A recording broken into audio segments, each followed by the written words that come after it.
Hello दोस्तों, स्वागत है आपका नई वीडियो में। और आज की वीडियो में हम लोकल गवर्नमेंट वाले चैप्टर के इम्पॉर्टेंट क्वेश्चंस को देखेंगे और साथ में ही इन क्वेश्चंस के माध्यम से मैं ये पूरा चैप्टर आपको कंप्लीट भी करा दूंगा। और एक और बात, वीडियो पूरी देखना क्योंकि इसमें जो भी क्वेश्चन है वो आपके एग्जाम से रिलेटेड ही हैं, तो पूरे चांसेस बनते हैं इस चैप्टर से जो भी क्वेश्चन है वो मैं कवर करा दूंगा। ठीक है, तो चलिए पहले क्वेश्चन पे। पहला क्वेश्चन आपका, व्हाट इज़ लोकल गवर्नमेंट, यानी कि स्थानीय शासन जो है उसको किसे कहते हैं।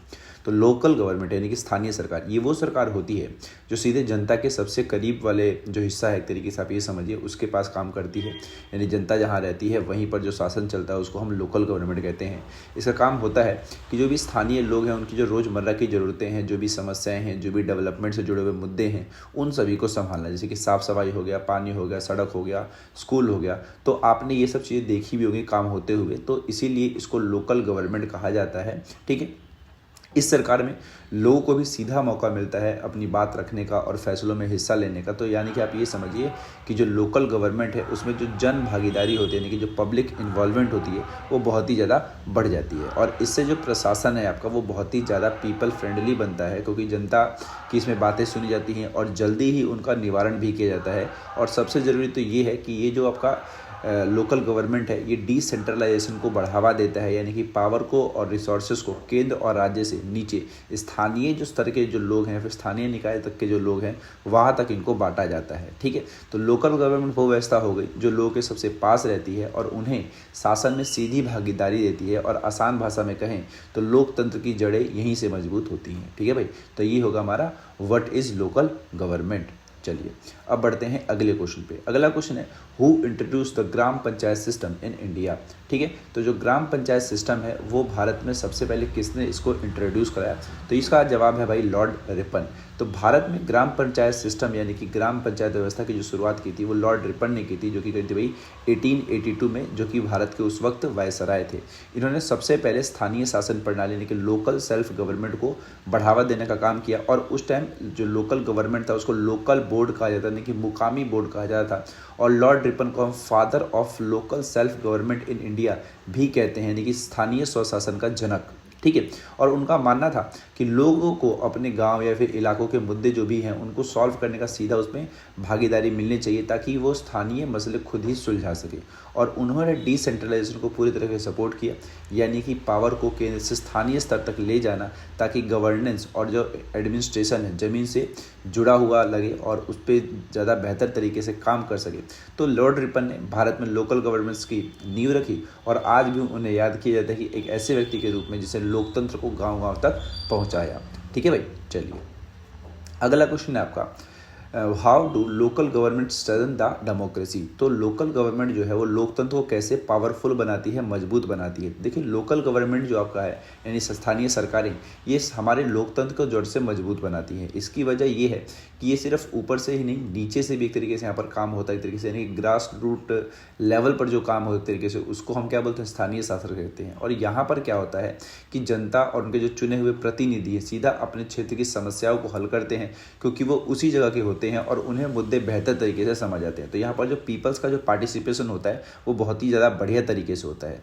दूसरा है आपका बेटर रिप्रेजेंटेशन। तो लोकल गवर्नमेंट जनता को ये मौका देती है कि वे अपने जीवन से जुड़े हुए मसले, जो भी मसले हैं, जो भी फैसले हैं, वो अपनी बात उसके अंदर कह सकें, कि लोगों की आवाज़ निर्णयों का हिस्सा इस तरीके से बनती है। तीसरा आपका है कि अकाउंटेबिलिटी एंड द कंट्रोल, यानी कि जब सरकार पास होती है तो जनता आसानी से प्रशासन पर नज़र रख सकती है। नॉर्मल सी बात है भाई कि जो भी आपने लोकल गवर्नमेंट जिसको भी चुना वो आपके घर के सामने ही रहता है, तो आप उस पर ज़्यादा उस पर नज़र रख पाएंगे। तो यहाँ पर जो गवर्नेंस होती है वो बहुत ही ज़्यादा अकाउंटेबल होती है और काफ़ी ज़्यादा ट्रांसपेरेंट होती है। और यही है भाई ट्रू ग्रास रूट डेमोक्रेसी, जब पावर सीधे जनता तक पहुंचती है और तभी जो लोकतंत्र है आपका जीवित और प्रभावी बनता है। तो याद रखिएगा कि जो लोकल गवर्नमेंट को अगर आपको मजबूत बनाना है, यानी कि मतलब लोकशाही को जड़ से मजबूत बनाना है, तो आपके यहाँ पर क्या होनी चाहिए, लोकल गवर्नमेंट होनी चाहिए बेसिकली। ठीक है, और इसीलिए लोकल गवर्नमेंट है एक तरीके से हमारी भारतीय लोकतंत्र को बहुत ही ज़्यादा मजबूत करती है।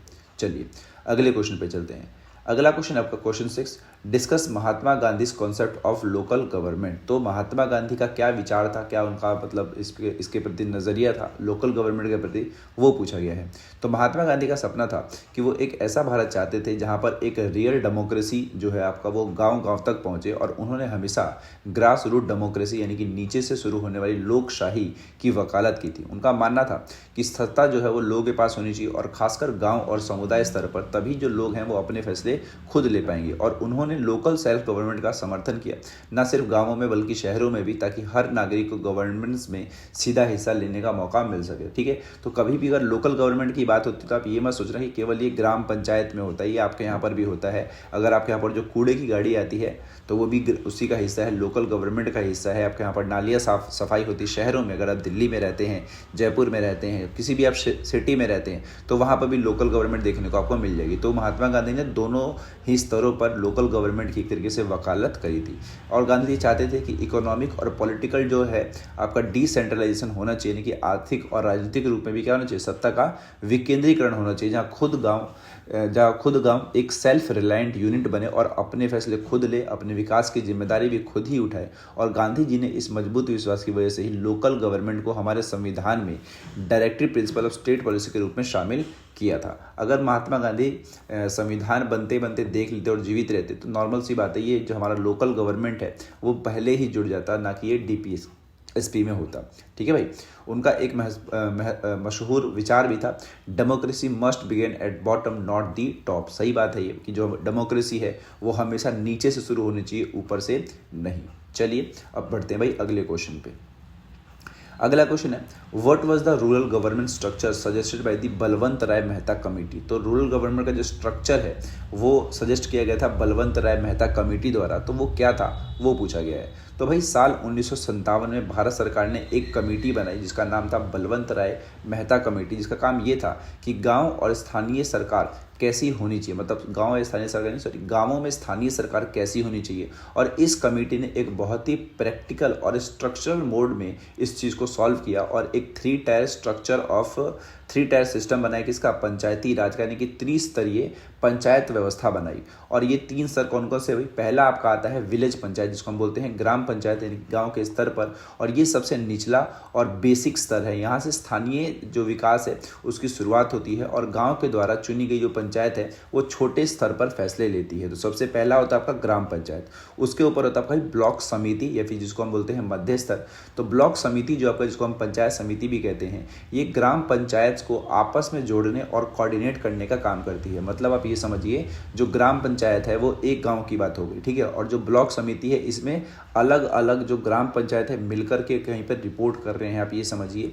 तो ग्राम पंचायत को आपस में जोड़ने और कोऑर्डिनेट करने का काम करती है और साथ ही सरकार द्वारा चलाए जा रहे डेवलपमेंट जो ग्रोथ प्रोग्राम्स होते हैं उसको लागू करवाती है। ठीक है, तो ब्लॉक समिति जो हो गई वो एक तरीके से ग्राम पंचायत का हेड हो गई, जिसका जो दिशा निर्देश है वो ग्राम पंचायत को फॉलो करना पड़ता है। और सबसे ऊपर आता है आपका जिला परिषद। तो ये जो है आपका सबसे ऊपरी स्तर है जो ब्लॉक समिति की गतिविधियों की निगरानी करता है। तो देखिए, ग्राम पंचायत की निगरानी कौन कर रहा था, ब्लॉक समिति, ब्लॉक समिति की निगरानी कौन कर रहा है, जिला परिषद। ठीक है, तो ये निगरानी करती है, सुपरविजन करती है और साथ ही पूरे जिलों के लिए नीतियाँ और योजनाएं बनाती है। तो पूरे जिले में जितने भी एक तरीके से मान लीजिए ब्लॉक समितिज हैं उनको एक तरीके से दिशा निर्देश देती है, और जो ब्लॉक समिति है वो किसको देती है भाई, ग्राम पंचायत को दिशा निर्देश देती है। ठीक है, तो इस तरह से जो पंचायत व्यवस्था है नीचे से ऊपर तक एक पूरा का पूरा जो आपका सिस्टम है, जो एक तंत्र है वो बनता है, जहां लोकतंत्र, भागीदारी और विकास सबको यहाँ पर जगह मिल जाती है। ठीक है भाई, तो बलवंत राय मेहता कमेटी का ये मॉडल आज भी हमारे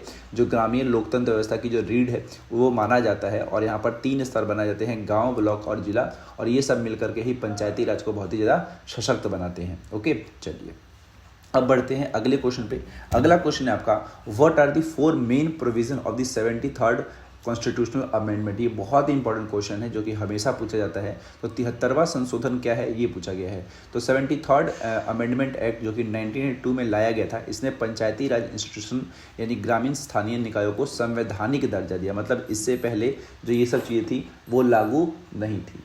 ठीक है, तो संविधान में ये कब से लागू होती है भाई? 1992 से लागू होती हैं। अब देखते हैं इसमें कौन कौन से प्रावधान हैं। तो टोटल इसके 4 मुख्य प्रोविज़न है, तो एक एक करके मैं इसको बताता हूँ। पहला आपका है constitutional status to local government, यानी कि इस अमेंडमेंट ने क्या किया, स्थानीय सरकारों को संविधान में जगह दी, जिससे अब उनका जो अस्तित्व है वो एक तरीके से पक्का हो गया और अब इन्हें बिना किसी बाधा के चलाना जरूरी हो गया, यानी कि अब चलाना ही पड़ेगा लोकल गवर्नमेंट को। ओके, दूसरा जो आपका है वो है डायरेक्ट इलेक्शन, यानी कि अब गांव की सभी पंचायतों के जो सदस्य हैं उनका जो चुनाव करेगी वो कौन करेगी? सीधे जनता करेगी, यानी हर नागरिक को अब अपनी स्थानीय सरकार चुनने का अधिकार मिल गया।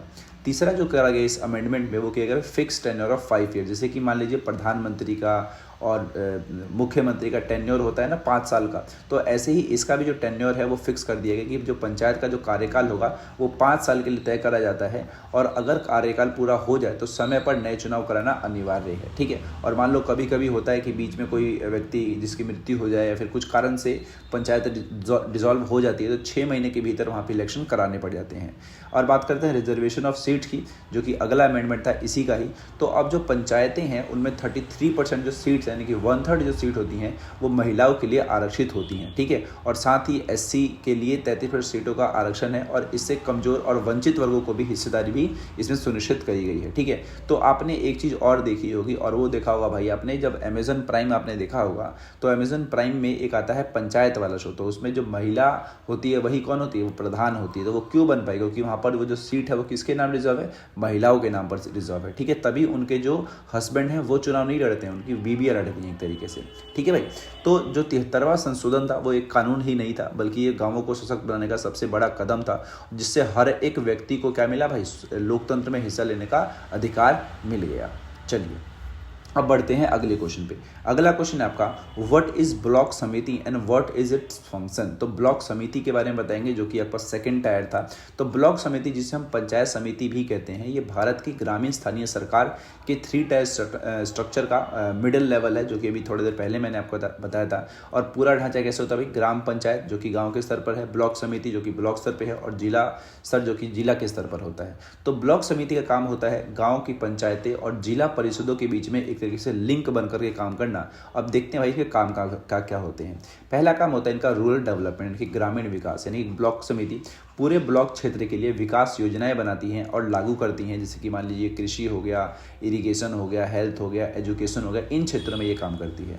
दूसरा काम है इसका भाई कोऑर्डिनेशन का, यानी कि ये ग्राम पंचायत और जिला परिषद के बीच में कोऑर्डिनेटर का रोल निभाती है, यानी कि ऊपर और नीचे की सरकारों को जोड़ने का काम करते हैं कि जिला परिषद जो भी दिशा निर्देश देता है वो कहाँ पहुँचाई जाएगी? वो ग्राम पंचायत में पहुँचाई जाएगी। किसके जरिए भाई? ब्लॉक समिति के जरिए। तीसरा काम होता है मॉनिटर का और सुपरविजन का, यानी कि जो ब्लॉक समिति है ब्लॉक के अंतर्गत आने वाले सभी ग्राम पंचायत के कामकाज की निगरानी करती है और जरूरत पड़ने पर उनको एक तरीके से गाइडेंस भी देती है, ठीक है भाई। तो जो ब्लॉक समिति का काम है वो गाँव का विकास करना, योजनाओं का क्रियान्वयन करना और पंचायतों के बीच में बेहतर तालमेल बनाना है, और यही ग्रामीण शासन प्रणाली की रीढ़ की हड्डी है, ठीक है भाई। तो ये हो गया आपका ब्लॉक समिति का वर्क। चलिए अब बढ़ते हैं भाई अगले क्वेश्चन पे। अगला है what are the functions of panchayat. तो पंचायत का क्या काम है वो पूछा जा रहा है। पंचायत यानी ग्राम पंचायत, यानी कि हमारे गांव की लोकल सरकार होती है और ये ग्रास रूट लेवल पर काम करती है और गांव के विकास व शासन में एक बहुत ही जरूरी भूमिका निभाती है। तो आइए इसके भी अब कार्य देख लेते हैं। तो पहला तो इसका कार्य हो जाएगा भाई डिस्कस लोकल इशू, यानी कि पंचायत की बैठकें होती हैं जिसमें गाँव की समस्याओं और ज़रूरतों पर चर्चा होती है और जो भी गाँव से जुड़ी दिक्कतें हैं उनको एक तरीके से ये लोग सॉल्व करते हैं, उनका हल निकालते हैं। दूसरा है इसका मेंटेन लॉ एंड ऑर्डर, यानी कि गांव में शांति, सहयोग और सामाजिक जो सौहार्द है वो बनाए रखना भी इनका काम है। कानून व्यवस्था को संभालना भी पंचायत का ही काम होता है। तीसरा है फुलफिल एग्रीकल्चर नीड्स, यानी कि गांव की खेती बाड़ी जो भी एग्रीकल्चर से जुड़े हुए हैं उसको समझना और उसके लिए बेहतर योजनाएं बनाना भी ग्राम पंचायत का काम होता है। चौथा काम है भाई आपका coordination with the higher bodies. तो जो हायर बॉडीज है कौन कौन सी थी इसके ऊपर?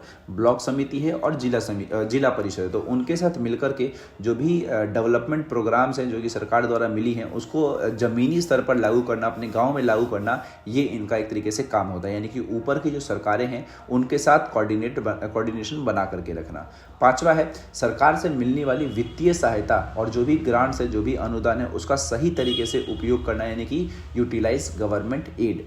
और 6ठा है आपका भाई रिजॉल्व डिस्प्यूट, यानी कि गांव के छोटे मोटे जो भी झगड़े हैं वो आपसी समझदारी से सुलझाना, ताकि कोर्ट कचहरी तक की नौबत ना आए। तो भाई तो पंचायतें जो हैं वो सिर्फ निर्णय लेने की संस्था नहीं होती हैं, ये गांव की प्रगति, शांति और न्याय की जिम्मेदार की भी संस्था होती हैं, और यहीं से लोकतंत्र की असली शुरुआत होती है भाई। तो कैसा रहा भाई आपका ये चैप्टर, जो कि मैंने काफ़ी ही बेहतरीन तरीके से आपको ये सारे के सारे क्वेश्चन समझाए, और मैं आशा करता हूँ कि आपके ये जो क्वेश्चन आपको समझ आ गए होंगे। तो चलिए मैं मिलता हूँ आपसे अब अगली नेक्स्ट वीडियो में, और अगर आप मेरे चैनल के साथ जुड़ना चाहते हैं तो जुड़ सकते हैं, और जुड़ने का एक ही तरीका है भाई सब्सक्राइब का बटन।